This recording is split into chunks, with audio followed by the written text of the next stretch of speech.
আমরা ছোটকালে গল্প শুনতাম, বিশেষ করে বিচারকদের বিষয়ে। যে সকল বিচারক কর্মজীবনে যত সৎই থাকেন না কেন, কিন্তু মামলা মোকদ্দমায় রায় দেওয়ার ক্ষেত্রে হয়তো তাদের কোনো ত্রুটি থাকে।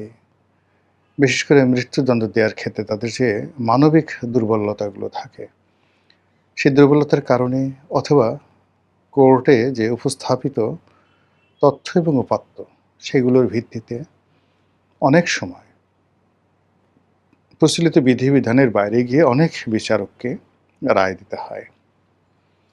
এজন্য আমরা শুনতাম যে যারা জজিয়াতে চাকরি করতেন আগের থেকে বা করেন, তাদের ছেলে, মেয়ে, পরিবার-পরিজনে একটার পর একটা বিয়োগাত্মক ঘটনা ঘটে। Tragic event. এগুলো আমরা গল্প শুনতাম খুব ছোটকালে। যখন আমরা গ্রামে থাকতাম সেখানে তো আসলে জজ ব্যারিস্টার দেখার সুযোগ ছিল না ৭০ এর দশকে।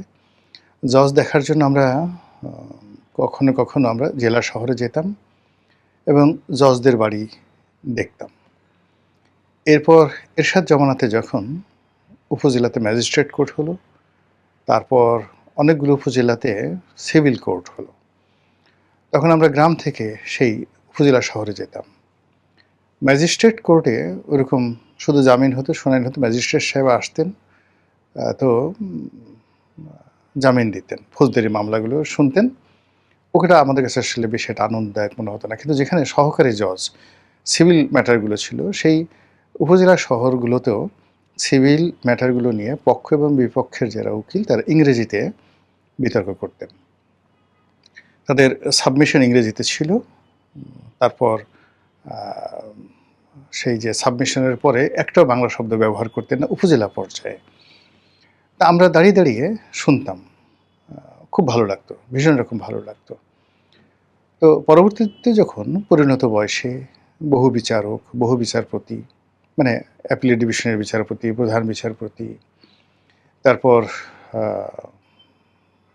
যাকে বলা হয় অন্যান্য যারা বিচার অঙ্গনে আছেন, তাদের ব্যক্তিগত জীবন, পারিবারিক জীবন, সামাজিক জীবন ঘনিষ্ঠভাবে দেখার সুযোগ হয়েছে।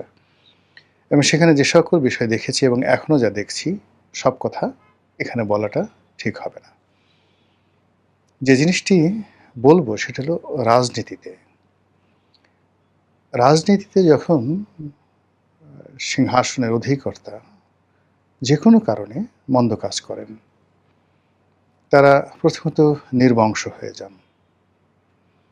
এত মর্মান্তিকভাবে তারা নির্বংশ হয়ে যান যে আপনি এখন উমাইয়া খলিফা আব্দুল মালিক কিংবা মারওয়ান ইবনে হাকাম কিংবা ইয়াজিদ, আপনি এদের কোনো বংশধর খুঁজে পাবেন না। এমনকি ইরাকে গিয়ে আব্বাসীয় খেলাফতের যে প্রাণপুরুষ আবুল আব্বাস আস-সাফা, মানে ওখান থেকে যে জেনারেশনটা এসছে, তারপর খলিফা আল মনসুর, খলিফা মনসুরের পর খলিফা হাদি, এরপর হারুন আর রশিদ, খলিফা আল মামুন। এইভাবে প্রায় 450 বছর ধরে যে সাম্রাজ্যটি মধ্যপ্রাচ্য, উত্তর আফ্রিকা এবং ইউরোপের কিছু অংশ সাইপ্রাস সহ সেখানে তারা রাজত্ব করেছেন, তাদের বংশধর খুঁজে পাবেন না। মুঘলদের একই অবস্থা, ঢাকার নবাবদের একই অবস্থা। তো এগুলো কেন হয়? কিংবা আপনি ধরুন ইখতিয়ার উদ্দিন মোহাম্মদ বিন বখতিয়ার খিলজির বংশধররা কোথায় এখন? কুতুবউদ্দিন আইবেক, সুলতান মাহমুদ, চেঙ্গিস খান, হুলাকু খান, তাদের বংশধররা কোথায়? এমন কেন হয়? অথবা এর বাইরে ধরুন যে আধুনিক বিশ্বে যে সকল ঘটনা ঘটেছে,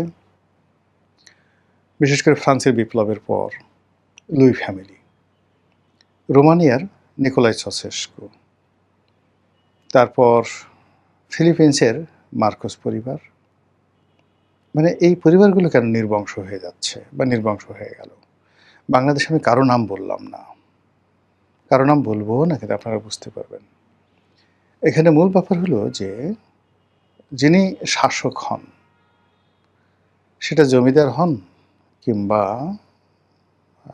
নবাব হন, রাজা হন কিংবা মহারাজা হন, তার উপর বিধাতার দুটো আশীর্বাদ থাকে। মহান আল্লাহর যে কুয়াত, যে শক্তি, ঐশ্বরিক শক্তি, সেটির কিয়দাংশ এই জমিনে প্রতিনিধি রূপে মানুষকে আল্লাহ রাব্বুল আলামিন দেন। তো সেই ক্ষমতাটা নিয়ে যখন কেউ জুলুম করে, অত্যাচার করে, খুন খারাবি থেকে শুরু করে মানুষের হক নষ্ট করে, তখন আরশে আজিম পর্যন্ত কাঁপতে থাকে। এবং তার প্রেক্ষিতে দেখা যাচ্ছে যে জীবদ্দশাতে অনেক শাসক, কারো কুষ্ঠ হয়, কারো প্রাসাদ ষড়যন্ত্রে সেই নিহত হন,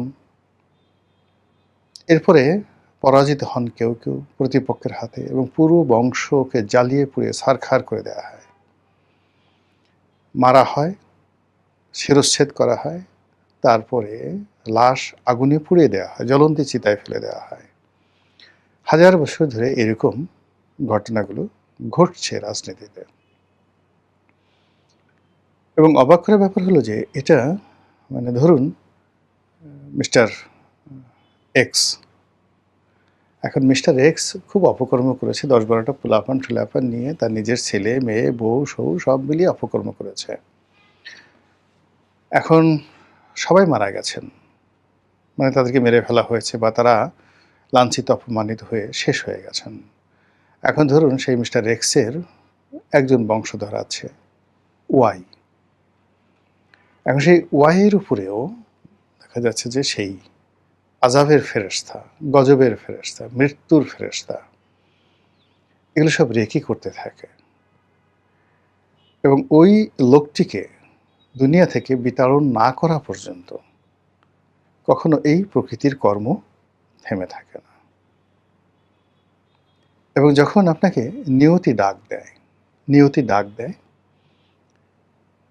তখন আপনি ধরুন বেহেশতের মতোই মক্কা শরীফে ছিলেন, নামাজ কালাম সারা জীবন অন্যায় করেছেন, খুব কান্নাকাটি করছেন, কিন্তু আপনার দোয়া কবুল হচ্ছে না। ফলে আপনাকে ছলে বলে কৌশলে আপনার কর্মক্ষেত্রে নিয়ে আসা হলো, এনে সেই নিয়তির সেই যে অমোঘ বিচার, সেই বিচারে আপনাকে হয়তো ফাঁসিতে টানানো হলো, হয়তো আপনাকে মেরে ফেলা হলো, হয়তো আপনি দেশে এসে নির্মমভাবে আপনি আপনার যে শেষ স্মৃতিচিহ্নটুকু পৃথিবীর বুক থেকে নিজের হাতে মুছে দিলেন। এরকম হাজার হাজার ঘটনা রাজনীতিতে, সিংহাসনে অহরহ ঘটছে সারা দুনিয়াতে। কিন্তু আফসোস যে আমরা এই ঘটনাগুলো মনে রাখি না। অবাক করার ব্যাপার হলো যে আপনি যে কেবলমাত্র রাজা হতে হবে, বাদশাহ হতে হবে, নট লাইক দ্যাট। আপনি একটা খুব বড় নেতা হয়েছেন, just like Mahatma Gandhi, just like Quaid-e Azam Mohammad Ali Jinnah. আচ্ছা দেখেন তো ভারতে বা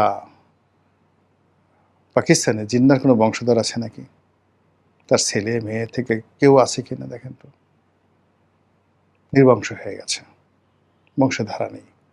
আচ্ছা মহাত্মা গান্ধীর দেখেন তো কে আছে সেখানে গিয়ে, শুধু নামটাই আছে মহাত্মা গান্ধী। কারণটা কি? মানুষের বিশ্বাস এবং আস্থা নিয়ে যখন আপনি খেলাধুলা করেন, মানুষের জীবন, আপনি নিজের সুখ এবং স্বাচ্ছন্দ্যের জন্য মানুষের জীবন যখন আপনি তলোয়ারের মুখে ছুড়ে দেন, কোনো প্রাণীকে আপনি যেভাবে আমরা মুরগি, ছাগল ইত্যাদিকে আমরা সেই কুমিরের দিকে ঠেলে দিই, কুমিরকে খাওয়ানোর জন্য আমরা ফেলে দিই, সেই দৃশ্য আপনার আমার কাছে কেমন লাগে বলেন? কিন্তু আপনি যদি একটা নবজাতক শিশু, একটা সুন্দরী নারী, একটা বালিকা, একজন বালক, তাকে যদি এভাবে বাঘের খাঁচায় ফেলে দেন, কেমন লাগবে আপনার কাছে? আপনার কাছে কী বিচার করতে ইচ্ছা করবে সেই মানুষটির? তদ্রূপ একইভাবে একটি রাজনৈতিক সিদ্ধান্তের কারণে দেখা গেল যে লক্ষ লক্ষ মানুষ আত্মাহুতি দেয়। আজ দেখুন জাপানের যে সম্রাট, অন্তত 2000 বছরের পুরনো, পৃথিবীর সবচেয়ে পুরনো সম্রাট, তাদের বংশের ধারা, রক্তের ধারা এখনো পর্যন্ত জাপানে আছে। চীনে নাই কেন? চীনে কেন শি হুয়াংটি এর বংশধর নেই? বা লাস্ট এম্পারার অফ চীন 1908 সনে শিশু যে এম্পারার, 4 বছরের মাথায় যাকে ক্ষমতাচ্যুত করা হলো 4 বছর বয়সে, তিনি এবং তার বংশধররা কোথায়? বা ইউনান বংশ আজ কোথায়? বাংলাদেশে গিয়াসউদ্দিন আজম শাহের বংশধর কোথায়? আপনি এই জিনিসগুলো খুঁজে পাবেন না, কোথাও খুঁজে পাবেন না। কিন্তু আপনি যদি ইংল্যান্ডে থিওডর রাজবংশ, যে এখন যেটা আছে 800 ইয়ার্স যাবৎ তারা রাজত্ব করছে, ডেনমার্কের রাজপরিবার, হল্যান্ডের রাজপরিবার, স্পেনের রাজপরিবার, এরাও কয়েক শত বছরের পুরনো। তারা টিকে আছে কেন? আবার অনেক রাজপরিবারটা পুরো নির্বংশ হয়ে যাচ্ছে কেন? এখানে হলো যে কাজ এবং কর্মে, চিন্তা এবং চেতনায় যখন একটা স্বাভাবিকতা থাকে, মানুষের কল্যাণ থাকে, তখন স্বয়ং আল্লাহ তাদেরকে প্রোটেক্ট করেন। কিন্তু ওই যে দেখবে যে ইউরোপে ওরা গান গায়, লং লিভ আওয়ার কিং, এই যে তারা গান গায় সবাই মিলে। তো আমরা কি হচ্ছে, যখনই কোনো একটা রাজনৈতিক দল, ব্যক্তি মানে বা কোনো একটি প্রতিষ্ঠান, রাজনৈতিক প্রতিষ্ঠান, তারা ক্ষমতায় যায় বা ক্ষমতায় যাওয়ার চেষ্টা করে, সেক্ষেত্রে তারা তাদের যারা একেবারে নিরীহ কর্মী, সমর্থক, প্রাণ দিয়ে ভালোবাসে, তাদের লাশের উপর ভর করে, তাদের রক্তের উপর ভর করে তারা ক্ষমতায় আসে এবং বহু মানুষের আত্মাহুতি, বহু মানুষকে শেষ করে দিয়ে তারা ক্ষমতায় আসে। কিন্তু ক্ষমতায় এসে আবার তারা রক্তের হোলি খেলায় মেতে ওঠে। প্রথমত নিজেদেরকে বাঁচানোর জন্য তারা তাদেরই দলের যারা লোকজন আছে তাদেরকে জাস্ট চিতার আগুনে ফেলে দেয়, সতীদাহ প্রথার মতো। আবার যখন ক্ষমতায় নিজেরা বসেন, তখন প্রতিপক্ষের যারা লোকজন রয়েছেন তাদের শরীর দ্বারা চিতার যে আগুন সেটা সজ্জিত করতে থাকেন। এর ফলে কি হয়, প্রতিনিয়তই রাজনীতিতে ফাঁসি চাই, ফাঁসি চাই, ফাঁসি চাই। রাজনীতিতে ফাঁসি দাও, ফাঁসি দাও, ফাঁসি দাও, মরো, মারো, ধরো, কাটো, এই যে একটা অবস্থা, সেই অবস্থা সারা দুনিয়াতে অনাদিকাল থেকে, একেবারে আদিকাল থেকে আজ অবধি চলে আসছে।